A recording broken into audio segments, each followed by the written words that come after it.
পার্টনারে ব্যবসা। দুই বন্ধু পার্টনারে ব্যবসা করতেছিল। এই ব্যবসা নিয়ে দুজনে তুমুল ঝগড়া।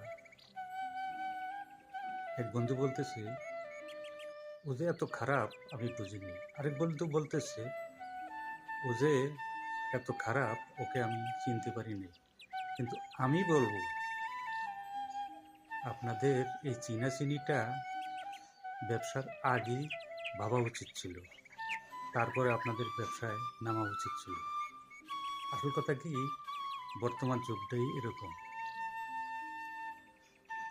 এই জন্যে টাকা নেবেন গুণে, বন্ধুত্ব করবেন বুঝে, তারপরে পার্টনারে ব্যবসায় নামবেন।